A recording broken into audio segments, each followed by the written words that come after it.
Hello there, I'm Sensei Victoria Whitfield.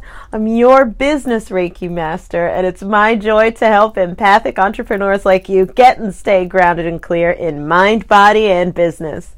Welcome back to another installment of your weekly love letter from the dojo at naturalintuition.com and victoriawhitfield.com, my blog.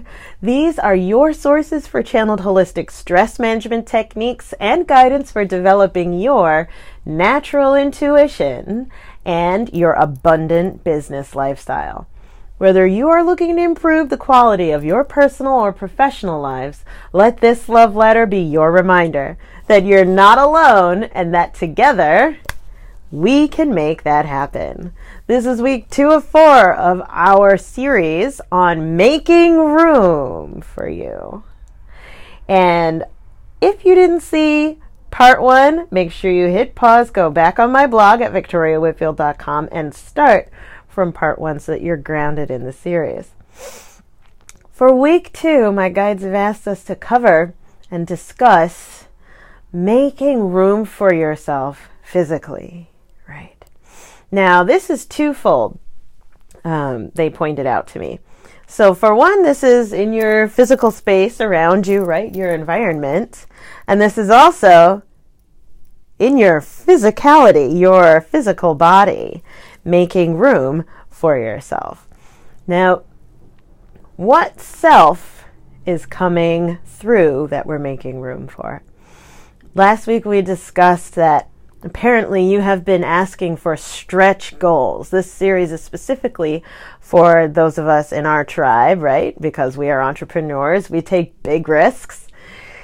For those of us who've been asking for a stretch goal, maybe the love of your life, or maybe weight loss, or maybe new clients, right? Or maybe a whole new business, right? Or your marriage being overhauled, or more travel, etc., etc. Whatever your ask, it is a stretch, something that is meant to open you up to step into another level of yourself. And the one way that you're going to ground into receiving that in its totality, the guides are saying with this series, you've got to make room and decide that you are making room, especially. And this week, we're talking about making room physically.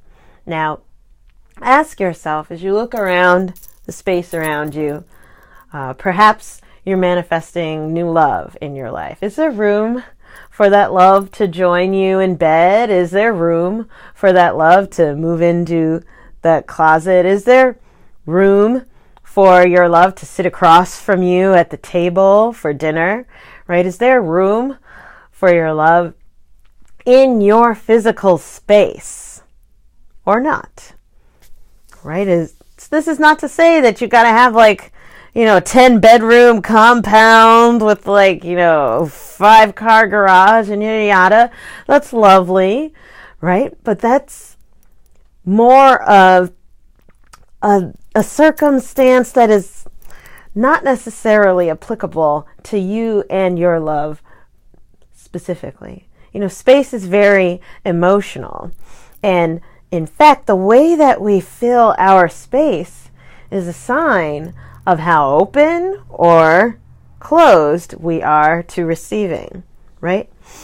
The study of feng shui tells us that a healthy space has energy that freely moves through it, right? There's free movement, especially in the center of the room, right? The center of the room is open, should be able to circulate. There shouldn't be clutter on the floor that you're tripping over, right? And the feeling of the physical space should give you a sense of movement and openness, because the more your physical space reflects that, the more your behavior in that physical space will reflect it. Did you catch that? The more open and flowing your physical space is, the more open and flowing your behavior becomes, right? They reflect one another. It's amazing how you can get new ideas if you just change which end of the bed you're sleeping on. I'm serious. Try it, right? So be kind to yourself. If this is the one thing that's been kind of going on in the background, like, oh, I really need to clean out my space. My drawers are a mess. My closet drives me crazy every single time. Be kind to yourself. This is not your pity party time, but it's just to raise awareness for you. So that's the physical space around you, but then there's this physical body that you occupy. Is there room for you to be your authentic self in this body? Right? Now, that may look like releasing weight. That may look like receiving weight and a little bit extra juice for you to be your authentic self, or the you that you see in that stretch goal vision. When you envision yourself, right, relaxing on the beach, what does your body look and feel like when you are at that level of abundance and rest? Or when you envision yourself speaking on a stage, for example, what does your body look and feel like? Does it feel energized or does it feel tired? Right? A tired body does not have physical room for the highest vibration of you to come through. You've got to generate energy. Now, it's entirely up to you. You're on your journey, right? I'm not your nutritionist or your personal trainer or anything. I'm your business Reiki master, right? We're talking energy here. We're here to raise your awareness around the energy behind your productivity and the energy behind your finances and your ability to move forward in life and business. That's my role. So I want you to look at, are you in the body that's going to take you to that vision? And I don't mean this in a way of, I gotta get plastic surgery, I gotta work out 1,000,000 hours a day, and, I'm gonna stop eating. No, but instead, is there a relationship that you have with your body?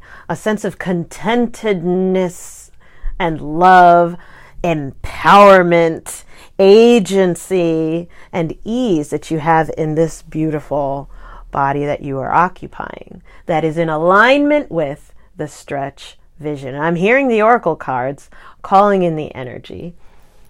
We're journeying with them all month. It's the Angels of Abundance Oracle Cards deck by Doreen Virtue and her son Grant Virtue.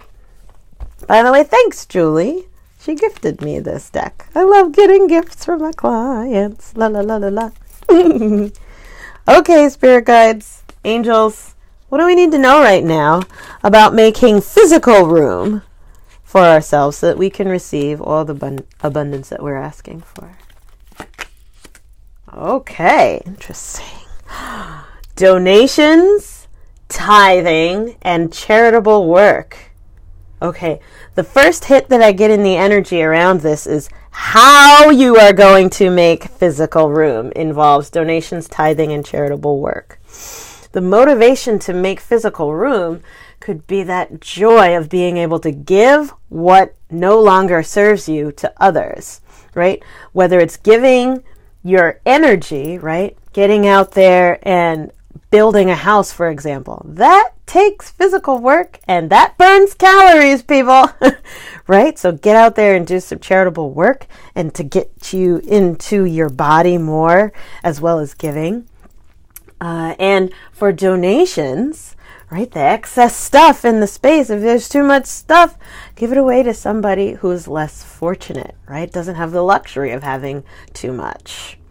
Okay? So let me read to you. Give joyfully to the organizations and people who spiritually support and inspire you, and know that your generosity will be returned to you manyfold in miraculous ways. The time, supplies, money, or other resources you donate will ensure that your positive energy multiplies. So this is where we're going to leave off for the week. The motivation this week in particular for you making room for yourself physically is by giving to others from your excess, right? When we have too much going on in our space or in our body, that means we have some extra resource, and I'm saying that positively. We have some extra resource that we could certainly give to our community, especially those who are less fortunate, right? Let your joy of giving with gratitude and grace keep you accountable to making room for being the highest version of yourself. So send me an email back at team@victoriawhitfield.com.